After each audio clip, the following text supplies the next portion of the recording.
नमस्कार बच्चों। तो बच्चों, क्वेश्चन पेपर डिस्कशन की सीरीज में आज हम लोग चौथी कक्षा हिंदी का एक पेपर डिस्कस करने वाले हैं। ये केंद्रीय विद्यालय का पिछले साल का वार्षिक परीक्षा का प्रश्न पत्र है आपका। सबसे पहले सिलेबस में आपको बता देती हूँ। एनसीईआरटी की जो बुक है आपकी रिमझिम, उसमें पार्ट 8 जो कि एक कविता है एक्चुअली कौन, वहां से लेकर जो आखिरी पार्ट है आपका मुफ्त ही मुफ्त, इतना आपका सिलेबस है आपके फाइनल एग्जाम्स का। कहने का मतलब है आपके 7 पार्ट है, टोटल 7 चैप्टर्स हैं। और जब आप पार्ट को तैयार करें तो ये मैं आपको इंग्लिश में भी बता चुकी हूँ कि खाली प्रश्नोत्तर मत करिए, उसमें जो कठिन शब्द है उनकी भी प्रैक्टिस कर लीजिए। उसके बाद जो पीछे ग्रामर का कुछ पोर्शन है उसकी भी प्रैक्टिस कर लीजिए, क्योंकि सभी की वेटेज इक्वल होती है। देखिए, अगर मैं आपको कॉम्पिटेंसी वाइज दक्षता के अकॉर्डिंग बताऊं कि कौन सी कॉम्पिटेंसी कितने मार्क्स की है, तो इसमें रिटन लेखन जो है आपका लिखना, यानी कि जिसमें कि आपके प्रश्नोत्तर है, और व्याकरण दोनों ही 15 नंबर के है। तो इस पार्ट को हम लोग नेग्लेक्ट कर देते हैं कई बार और इसको रट के जाते हैं। तो ये सिर्फ 15 मार्क्स का है, ऐसा नहीं है कि पूरा 80 नंबर का पेपर आपका लेखन में से ही आ जाएगा। खैर, सबसे पहले पठन आपका 20 नंबर का है, जिसमें कि 10-10 नंबर के 2 पैसेजेस आएंगे। 2 आपके, एक उसमें से पठित यानी कि सीन पैसेज होगा और एक अनसीन होगा जो आपकी बुक से नहीं होगा। पहले आपको पैसेज दिया जाएगा, अनुच्छेद दिया जाएगा और उसके बाद आपसे उससे संबंधित प्रश्न पूछे जाएंगे। ये सबसे आसान है, अगर आप थोड़ी सी भी प्रैक्टिस कर ले तो इसमें 20 on 20 मार्क्स आप ला सकते हैं। उसके बाद है लेखन, जो कि 15 नंबर का होता है। इसमें 5 क्वेश्चन 1-1 मार्क के होते हैं, 5 क्वेश्चन 2 मार्क्स के होते हैं। फिर व्याकरण 15 नंबर की है, 15 ही क्वेश्चन इसमें होंगे। रचनात्मक लेख जो कि 15 नंबर का है, इसमें 3 क्वेश्चन होते हैं 5-5 नंबर के, और एटलीस्ट 5 लाइन्स आपको उसमें लिखनी होती है। इसमें आपका पत्र आ सकता है, कोई टॉपिक आपको दे सकते हैं, कोई पिक्चर के बारे में लिखने के लिए दे सकते हैं, एनीथिंग जो भी आपको क्लास में कराया हुआ हो। उसके बाद वर्तनी यानी कि स्पेलिंग्स, ये 10 नंबर की है। इसलिए मैंने कहा था कठिन शब्द जरूर कर लीजिए पार्ट की, क्योंकि आपके लेसन से ही आते हैं 10 जो क्वेश्चंस हैं। उसके बाद सुलेख, ये तो आपकी राइटिंग के 5 मार्क्स हैं। इस तरीके से टोटल आपका 80 मार्क का पेपर बनता है एग्जाम में। क्योंकि इस बार 40 का हो रहा है तो इसको आप हाफ कर लीजिएगा। तो चलिए शुरू करते हैं। पठन, सबसे पहले दिए गए अनुच्छेद को ध्यान से पढ़कर निम्न प्रश्नों के उत्तर दीजिए। पठित यानी कि सीन पैसेज है आपका, आपकी बुक से ही है। हुदहुद का सारा शरीर, हुदहुद का जो आपका एक लेख है उससे ही पूछा गया है। हुदहुद का सारा शरीर रंग बिरंगा और चटकीला होता है। पंख काले काले होते हैं जिन पर सफेद मोटी धारियां बनी होती है। गर्दन का अगला हिस्सा बादामी रंग का होता है। दुम का भीतरी हिस्सा सफेद और बाहरी हिस्सा काले रंग का होता है। चोंच पतली, लंबी तथा तीखी होती है। इस चोंच से यह आसानी से जमीन के भीतर छिपे कीड़े मकोड़ों को ढूंढ निकालता है। इसकी चोंच नाखून काटने वाली नहरनी से बहुत मिलती है और शायद इसीलिए कहीं कहीं से हजामिन चिड़िया के नाम से भी पुकारते हैं। ठीक, सबसे पहले पैसेज को पढ़िए। आप जो मेन गलती करते हैं इस क्वेश्चन को अटेम्प्ट करने में, चलिए ये तो फिर भी आपका सीन पैसेज है। कई बार ऐसा देखा गया है कि अनसीन पैसेज में बच्चे पहले प्रश्न पढ़ते हैं, फिर उसको इसमें ढूंढने लगते हैं कि कहाँ ये शब्द मिलेगा। आप शब्द के अकॉर्डिंग ढूंढ के फिर एज इट इज सेंटेंस यहाँ आप लिख देते हैं, वो गलत है। पहले एक बार पढ़ लीजिए, फिर आप प्रश्नों को पढ़िए, तब देखिए कितनी जल्दी जल्दी आपको आंसर्स मिलते हैं। तो पहला प्रश्न है, हुदहुद का शरीर कैसा होता है? तो ये रहा इसका उत्तर। पहले हुदहुद का शरीर, सारा भी मत लिखिए, रंग बिरंगा और चटकीला होता है। का उत्तर ये है, इसको यहाँ पर आप एज इट इज लिख देंगे। हुदहुद का शरीर रंग बिरंगा और चटकीला होता है। ओके, मैं पूरा नहीं लिख रही हूँ क्योंकि मुझे सिर्फ आपको छांटना बताना, लिख तो आप लेंगे ही। हुदहुद के पंख पर क्या बनी होती है? तो हुदहुद के पंखों पर, पंख काले होते हैं और जिस पर सफ़ेद मोटी धारियां होती है। आप ध्यान रखना, जितना प्रश्न पूछा गया उतना ही उत्तर देना, पूरा मत लिख देना। आपको सिर्फ क्या लिखना है? हुदहुद के पंख पर, उसके बाद यहाँ आ जाइए, सफ़ेद मोटी धारियां बनी होती है।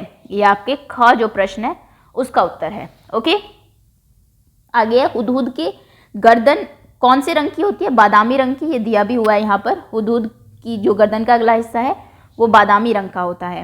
हुदहुद की चोंच कैसी होती है? हुदहुद की चोंच ये रही, पतली, लंबी तथा तीखी होती है। ये एज इट इज लिख दीजिए, घ का उत्तर ये है।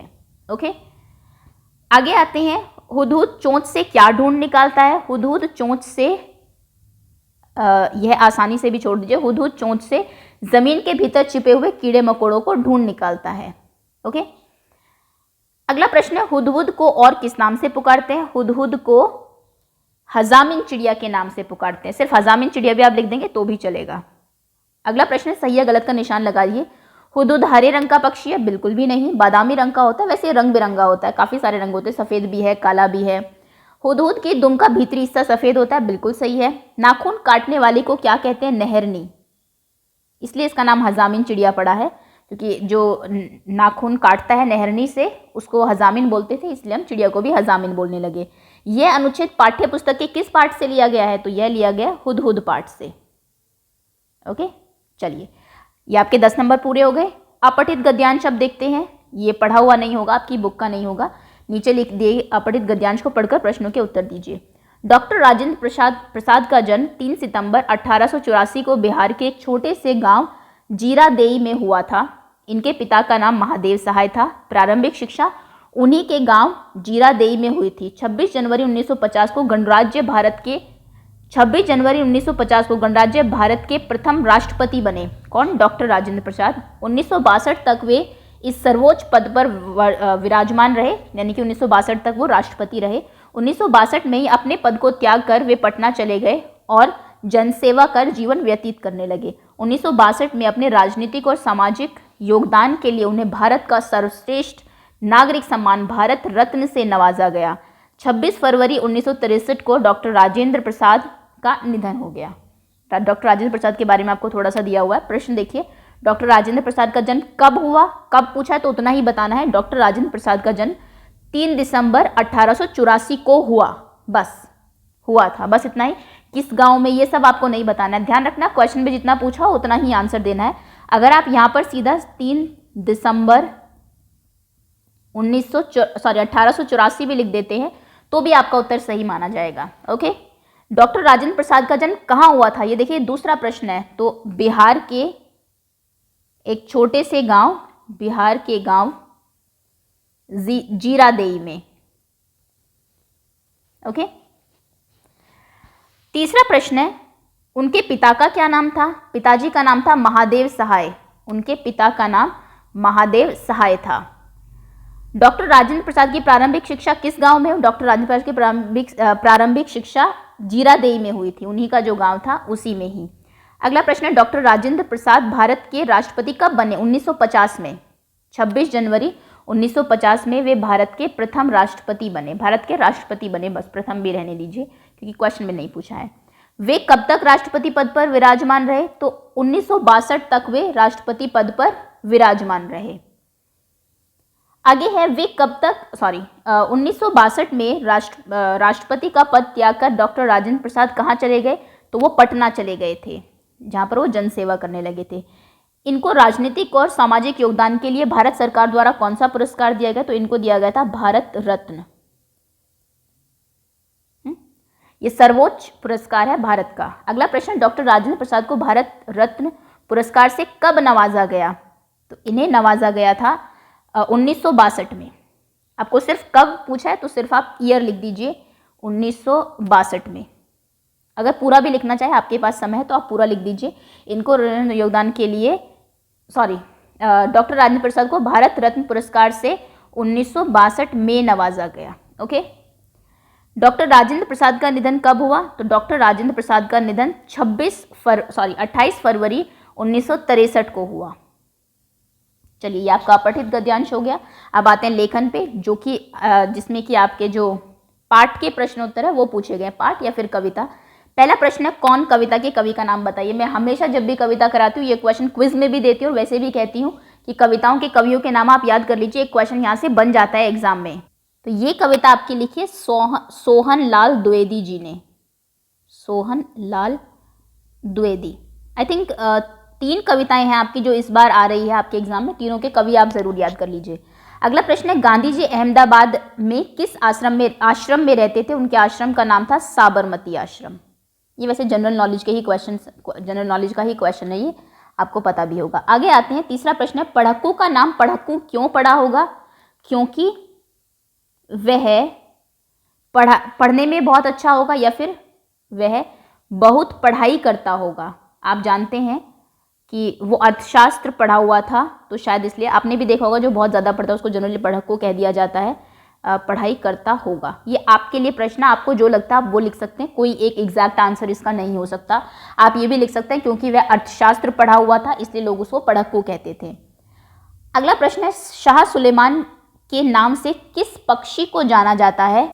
अगर आपने पाठ पढ़ा है हुदहुद, उसमें ये शाह सुलेमान नाम के पक्षी का जिक्र है, जिनको कि ये एक बादशाह थे जिनको बहुत गर्मी लग रही थी, तो पार्ट अगर आप पूरा पढ़े, आपको कहीं नहीं बताया हुआ कि शाह सुलेमान कौन से पक्षी थे, बस शाह सुलेमान ही कहा हुआ है। लेकिन अगर आपने पिक्चर देखी है इनकी, अगर आपको याद हो, एक गिद्ध की पिक्चर बनी है जिसके सर पे एक मुकुट लगा हुआ है, तो यानी कि ये जरूर कौन से पक्षी होंगे, गिद्ध होंगे। तो देखिए इतना ध्यान से ये आपको चैप्टर्स पढ़ने होते हैं। अगर किसी बच्चे को नहीं याद हुआ, आप सिर्फ प्रश्नोत्तर रट के जाते हैं, तो इसमें से आप बहुत प्रश्नों के उत्तर नहीं दे पाएंगे। मुफ्त ही मुफ्त लोक कथा किस राज्य की है, तो ये गुजरात की है, क्योंकि हमें इसमें जो नाम है उनसे पता लगा और कुछ भाषा के जो शब्द हैं उनसे भी ये बात पता लगी थी कि गुजरात की है। ओके, चलिए अब आते हैं लघु उत्तरीय प्रश्न। ये 2 नंबर का एक प्रश्न है आपका। इसका उत्तर आप लिखेंगे कौन कविता में चूहे ने, किन किन की जगह लिखेंगे आप? अनाज, क्योंकि अनाज पूरा बिखेर दिया था, तस्वीर काट दी थी, चप्पल, उसके बाद किताब कॉपी, खलीता जिसको कि आप थैला बोलते हैं, जो उसकी थैली होती है कपड़े की, उसके बाद कुर्ते का, और कपड़े भी आई थिंक किसने, वस्त्र, हाँ कपड़े भी है, हमारे कुतरे कपड़े, बस आई थिंक इतनी ही चीज़ें हैं। उसके बाद जिल्द उसने काट दिया था, पैसा गिर गया था, पैसे को लेकिन उसका कोई नुकसान नहीं हुआ, बस बटन भी तो कुतरता है, ये बटन आदि को नुकसान पहुंचाया। ओके, अनाज को तो लिख दिया। चलिए, तो ये कुछ चीज़ें हैं जिनको कि चूहे ने नुकसान पहुंचाया था। अगला प्रश्न है, बच्चों ने खाने पीने की चीज़ें छीके में क्यों रखी, जिससे बिल्ली उसे ना खा सके। बिल्ली या कोई अन्य जानवर, जबकि बिल्ली फिर भी खा जाती है, जानवर उसे न खा सके। थोड़ा ऊपर टांग देते हैं ना, आप नीचे रखेंगे तो आसानी से मिल जाएगा उन्हें। सुनीता को दुकानदार का व्यवहार क्यों बुरा लगा। ये आपने देखा होगा, जब सुनीता उससे चीनी मांगती है तो उसको हाथ में ना देके उसकी गोद में रख देता है, जो कि उससे बिल्कुल अच्छा नहीं लगता। तो इसका उत्तर आप लिखेंगे कि दुकानदार ने सुनीता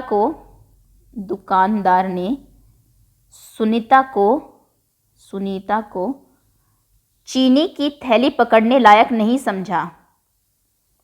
थैली पकड़ने लायक नहीं समझा और उसे सुनीता की उसकी गोद में रख दिया, इसलिए उसे बुरा लगा, उसकी गोद में रख दिया, है ना। वैसे आप इसका उत्तर काफ़ी बड़ा भी लिख सकते हैं कि इसलिए बुरा लगा क्योंकि दुकानदार की सोच के विपरीत, उसके बिल्कुल उल्टा, वह अपना काम स्वयं कर सकती है, जबकि सुनीता वह अपना सामान स्वयं ले सकती थी। आपको भी अच्छा नहीं लगेगा ना अगर आपको कोई किसी लायक समझे ही ना, सारा काम आपसे आगे से आगे करता रहे। स्वयं ले सकती थी कि आप पढ़ नहीं सकते, चलिए मैं पढ़ देता हूँ आपकी जगह, आप पेपर नहीं कर सकते, चलिए मैं कर देता हूँ आपकी जगह। नहीं अच्छा लगेगा ना, जो काम लोग कर सकते हैं उनको करने दीजिए, आप जो उनको ज़रूरत है उसमें बिल्कुल हेल्प कर दीजिए, लेकिन आगे से आगे मत करिए उनको। जैसा कि मैंने पहले भी कहा था, इन दी एंड उनको अपना सारा काम खुद ही करना है, आप हमेशा उनके साथ नहीं रहेंगे। और ये चीज़ जो लोग थोड़े डिफरेंटली एबल्ड होते हैं उनको बिल्कुल पसंद नहीं आती कि आप पहले से उनका काम करते रहे। ओके, अगला प्रश्न है, हुदहुद को कहीं हजामिन चिड़िया और कहीं पदुबिया के नाम से पुकारते हैं, क्यों। तो हजामिन का तो हमने देख ही लिया, इसका रीज़न है कि उसकी जो चोंच है, वो नाखून काटने वाली नहरनी से मिलती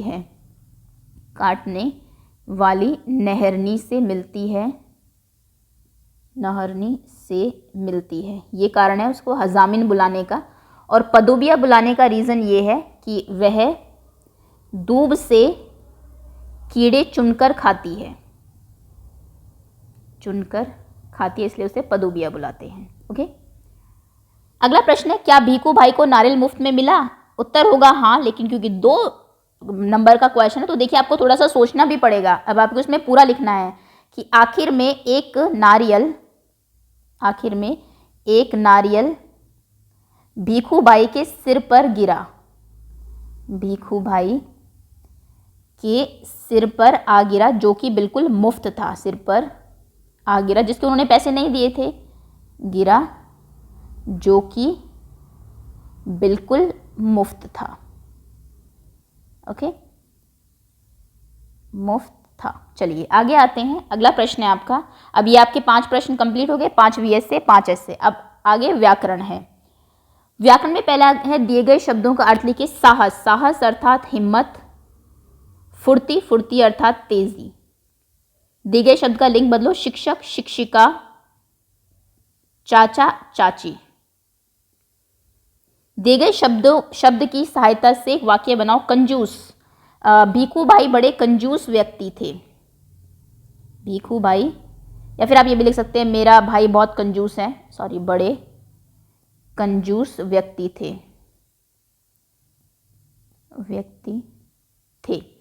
अगला प्रश्न है, नीचे दिए गए वाक्यों को शुद्ध करके लिखो। मुझे विद्यालय जानी है, तो इसका क्या होगा? मुझे विद्यालय जाना है। विद्यालय ये भी सही है, द आप ऐसे भी लिख सकते हैं, आधा द यह भी लिख सकते हैं, ये भी सही है, इसमें कोई गलती नहीं है। ये मत सोचना कि ये भी मैम ने करेक्ट किया है। जाना है गलत है, ग्रामेटिकली ये रॉन्ग है, स्पेलिंग गलत नहीं है। नीचे दिए गए शब्दों में से संज्ञा छांट कर लिखो। हिमालय बिल्कुल संज्ञा है, हम संज्ञा नहीं है, हम तो हमें पता ही नहीं कौन। गंगा संज्ञा है, उनका संज्ञा नहीं है, हम और उनका आपके सर्वनाम है। निम्न दिए शब्दों का विलोम लिखो। कंजूस, कंजूस जो बहुत ही कंजूसी करता है, पैसे नहीं निकालता आसानी से, और इसका विलोम होगा दानी, जो कि आसानी से दान कर देता है, चीजें दे देता है। आगे है हार, जीत। चतुर जो बहुत चालाक होता है, तो इसका हो जाएगा बेवकूफ। अच्छा, बुरा। नीचे दिए गए शब्दों के दो दो पर्यायवाची शब्द लिखिए। पहला है भगवान, ईश्वर, परमात्मा, परमात्मा।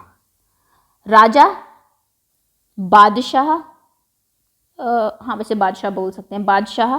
नृप, नृप भी अगर मुश्किल है तो आप एक सेकंड, भूपति लिख दीजिए, ये शायद आपको याद न रहे।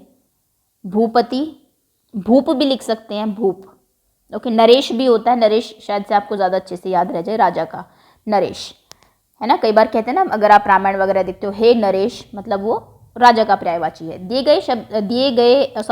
नीचे दिए एक वचन शब्दों के बहुवचन लिखिए। रोटी, रोटियां, परी, परियां। ये तो सबसे आसान है, जब कोई शब्द बड़ी की मात्रा पे खत्म हो उसको छोटी बनाइए और या लिख दीजिए। बकरी, बकरी, सॉरी, क र पे छोटी की मात्रा और या बकरिया, बकरियां। आगे लड़का, लड़के। दिए गए मुहावरों का अर्थ लिखिए। पसीना बहाना, मेहनत करना एक तरीके से, जैसे कि आप अभी एग्जाम्स के लिए पसीना बहा रहे हैं। एड़ी चोटी का जोर लगाना, पूरी कोशिश करना, या फिर दोनों का ही मतलब ऐसे तो मेहनत करने से ही है, कोशिश करना। क्षमता जितनी है आप में उतना आपने, जब आप कोशिश करते हैं, मेहनत करते हैं, उसको एड़ी चोटी का जोर लगाना कहते हैं। आगे कोई दो सर्वनाम लिखो। मैं, हम, या फिर तुम, या फिर वह। ओके, कोई दो विशेषण लिखो जो किसी की विशेषता बताता है। बड़ा, सुंदर, रंगीला। कैसे हो सकती है कोई चीज़? कोई आदमी है, होशियार, है ना, ये सब चीज़ें आपके विशेषण होते हैं। अब आते हैं सृजनात्मक लेखन पर। प्यारे बापू पर 5 पंक्तियां लिखो, यानी कि गांधी जी पर।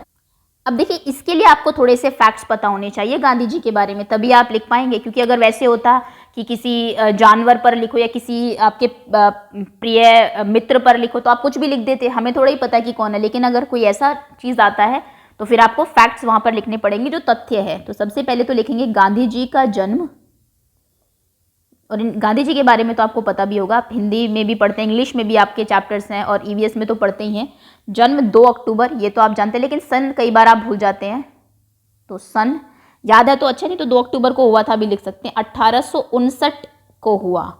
जगह का भी नाम लिख दे तो टीचर के ऊपर और अच्छा इंप्रेशन पड़ेगा। पोरबंदर में हुआ, पोरबंदर गुजरात में एक जगह में हुआ। माता का नाम याद है अगर, तो वो भी लिख दीजिए, पुतलीबाई। पिता का नाम करमचंद गांधी, वो तो आप जानते हैं, इनके नाम में भी आता है, वो भी लिख दीजिए। उसके बाद गांधी जी सत्य और अहिंसा के पुजारी थे, सत्य व अहिंसा के पुजारी थे। उसके बाद एक तो आपकी बुक का ही है, आपको अगर याद हो वो यहाँ पर आप लिख सकते हैं कि गांधी जी साबरमती आश्रम में रहते थे। गांधी जी अहमदाबाद के साबरमती आश्रम में रहते थे, अहमदाबाद के साबरमती आश्रम में रहते थे। एक आश्रम में रहते थे। एक आप लिख दीजिए, गांधी जी ने नमक कानून तोड़ा था अंग्रेजों के खिलाफ। गांधी जी ने भारत की स्वतंत्रता के लिए स्वतंत्रता के लिए अंग्रेज़ों के खिलाफ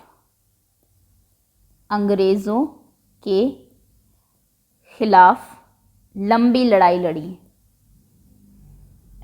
लंबी लड़ाई मतलब वैसी नहीं, इनकी लड़ाई अलग टाइप की थी, लड़ी। ओके, मतलब अहिंसा से ये अपनी बात मनवाते थे हमेशा। सत्याग्रह और ये सब व्रत रखना, खाना ना, ये सब इनके तरीके थे। उसके बाद गांधी जी को सभी प्यार से बापू बुलाते थे, ये आप लिख सकते हैं।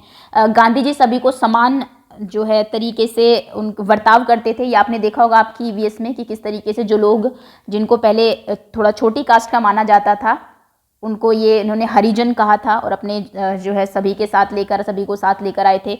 ये अपना सारा काम स्वयं करते थे। ओके, तो ये कुछ वाक्य जो आप इन गांधी जी के बारे में लिख सकते हैं। गांधी जी को सभी बच्चे प्यार से बापू बुलाते थे। चलिए आगे आते हैं। अगला प्रश्न है, किसी एक विषय पर 5 वाक्य लिखने। मेरा प्रिय मित्र, सबसे पहले तो नाम लिखेंगे, मेरे प्रिय मित्र का नाम ये है। उसके बाद उसकी कुछ अच्छाई लिखेंगे, क्यों आपका वो मित्र है। वह पढ़ने में बहुत अच्छा है, वह हमेशा अनुशासन में रहता है, वह सबकी मदद करता है। वह कोई एक खेल लिख दीजिए, ये खेल बहुत अच्छा खेलता है, उसको क्या पसंद है वो लिख दीजिए, उसको खाने में ये पसंद है, या फिर उसका फेवरेट जो सबसे प्रिय जो विषय है वो हिंदी है। ऐसा 2-3 चीज़ें आप इनके बारे में लिख सकते हैं। मैं सब नहीं लिख रही हूँ, ये आप खुद लिख लेंगे, इतना वो नहीं है। प्रिय अध्यापक, सबसे पहले नाम लिखेंगे। मेरे प्रिय अध्यापक का नाम ये है।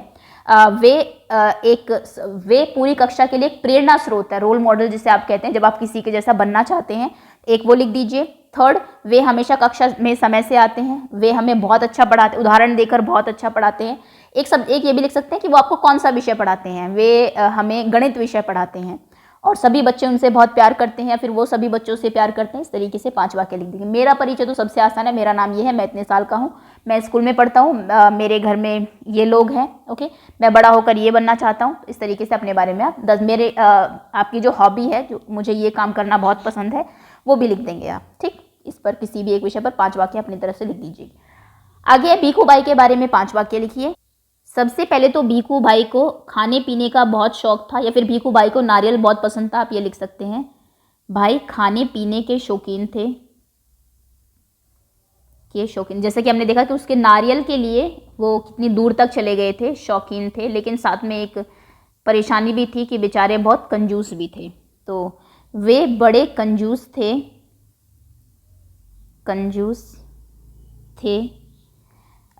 वे कम पैसे में नारियल पाना चाहते थे, कम पैसों में नारियल पाना चाहते थे।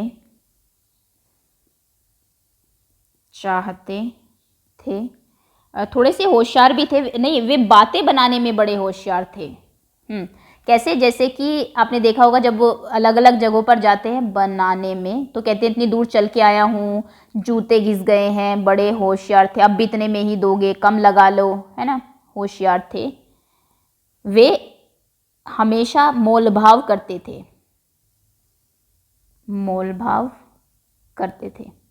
ओके, उन्हें नारियल बहुत पसंद था, ये भी आप लिख सकते हैं। चलिए, तो ये 5 वाक्य आपके भीखू भाई के बारे में हो गए। अब आते हैं वर्तनी पर। सही शब्द जो है उस पर गोला लगाना है। नारियल की सही स्पेलिंग है नारियल, चटकीला, स्याही, गौशाला, छप्पर। ओके, तो ये सही शब्द है आपके। आगे है, दिए गए शब्दों का शुद्ध रूप लिखिए। सत्याग्रह, ये सत्याग्रह लिखा हुआ है, सत्याग्रह। आगे है परामर्श। मुफ्त आधा फ आएगा और फ में नीचे बिंदी भी जरूर आएगी, मुफ्त। मतिक नहीं, मंतिक। आगे है अभिनय, भाव पे छोटी की मात्रा आएगी, अभिनय। तो ये इनकी सही स्पेलिंग्स है। और लास्ट में बस आपका क्या बचता है, एक यहाँ पर सुलेख जो ऊपर लिखा हुआ है उसको साफ साफ आपको नीचे लिखना है। ये आपका 5 मार्क्स का है, जितने अच्छा आप लिखेंगे उतने ही अच्छे आपको मार्क्स मिलेंगे। सो ये था आपका पेपर। उम्मीद है समझ में आ गया होगा कितनी प्रिपरेशन है आपकी, कितनी और करनी है और कैसे करनी है, ये ज़्यादा ज़रूरी है। सो बहुत बहुत धन्यवाद आपका। प्रिपरेशन कर लीजिए अभी। ओरल टेस्ट उम्मीद है बहुत सारे स्कूल्स में शुरू हो भी गए होंगे, जिनमें नहीं है 15 तारीख के बाद सभी में ही शुरू हो जाएंगे। So thank you so much for watching and wait for other videos to come.